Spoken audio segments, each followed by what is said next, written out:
Alrighty, hello there. My name is Kenny James, and it has been for a long time, as you can see. I stole that line from Chet Atkins, so I can't take credit for that.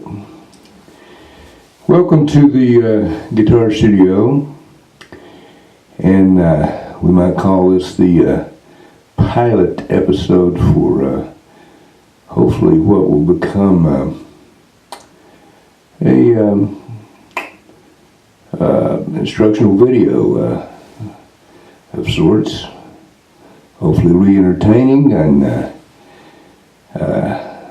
informative as well. If not informative, maybe entertaining. But I want to get started. I want to play a tune that I just worked out the other day. I was fooling around. And this is, of course, a jazz standard, Autumn Leaves.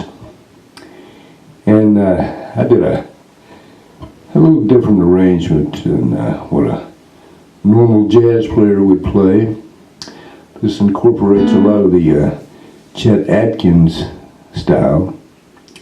Lenny Breau, who were, of course, two of my favorite guitar players. So let me get started here by see if I can go through this thing, if I can play it. Like I say, a lot of times I arrange these things and they're a little bit too difficult for me to play. But maybe some of you guitar players with a higher level of skill will be able to really do something with this. Let's begin. It's in the key of A minor.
Okay, what I'd like to do now is try to explain best I can what happened there. First of all, the first line of the song goes, if you were just playing position, you would play like a maybe fourth position, which is what most jazz players gravitate to, is staying in a position, and myself included, for a lot of years, until I picked up on this thing that, like I say, that Lenny and Chet were real good at, and I'm not. So don't judge this style of what I'm doing here. But it is, I think, something that, if taken to the level that Chet and Lenny took it to, of course, then it can be very, very effective. The first line, like I say, if you played it in position, would be like this.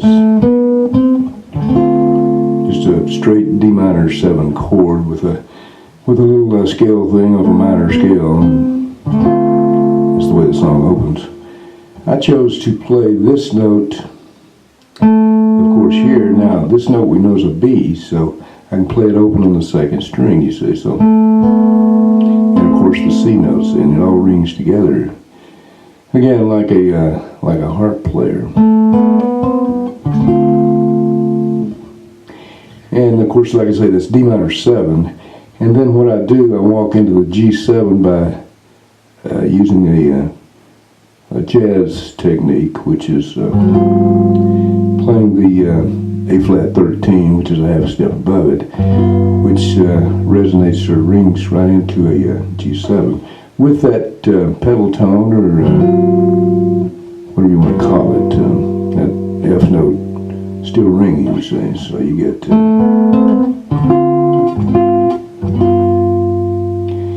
and then, of course, what I did was, if I can remember,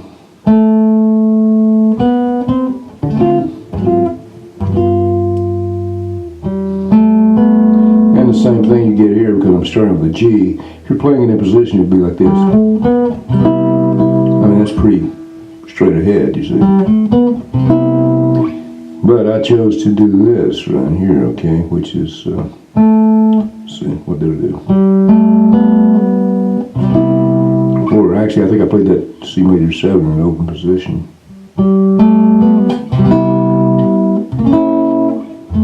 It's kind of nice there, where you take the C major 7, like I say, where you end up, and then you go to a F sharp 7 down to an F major 7, which is like that. Like I said, that's kind of nice. And again, that's a pretty much a jazz approach to just about everything, which is like walking in, or I call it stepping into a chord. Okay, so then what we have is, what did I do? Oh yeah, normally you'd have to play, which is, that's a B minor 7 and flat 5, I think, but anyways, and that's pretty straight ahead, you know. Played the melody in the first position, but I chose to take the F note up to here, playing the G open, and then the A at the 7th fret 4 string, which is, and then of course again, this is an F13 down to the E7, which works real well. And then of course I played, what did I do to bring it back? I think you had it straight ahead like that, because there's nothing you can do there. And besides, you know, too much of anything is bad. It's my mom used to say, enough's enough and too much is a sin. So anyways, then of course you start again.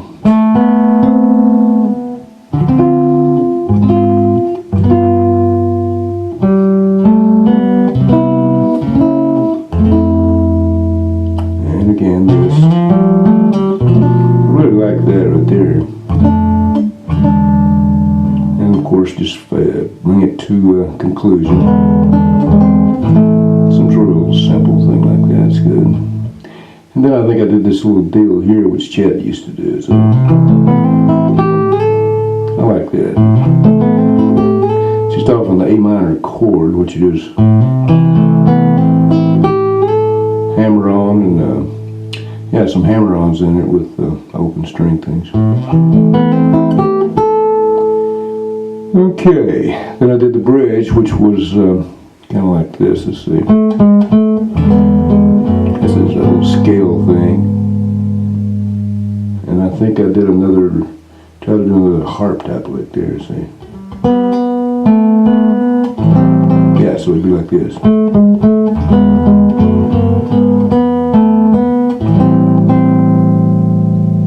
And then I think I chose to play the C note here. But you get that ringing thing again, see.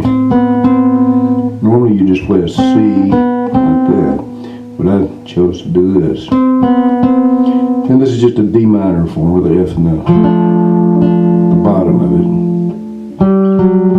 Again, getting that dissonant, it's a nice little dissonant thing there, see it. I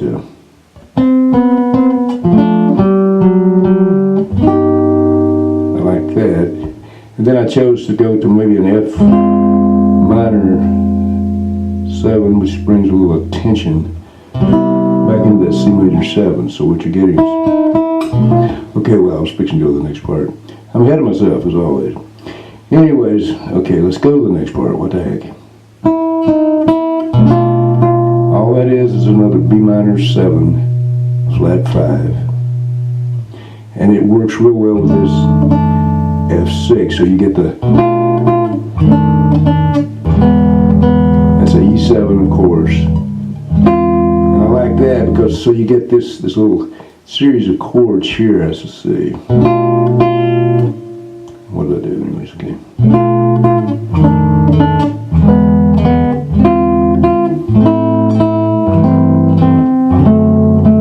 That's a nice little sequence there where you get a, let's see, B minor 7, flat 5, of course, F13, E7, some sort of a augmented type thing on the E7, and then A minor, G in the bass, A minor, D7 with a F sharp in the bass, and just to stay with the melody, and then the F13 to the E7,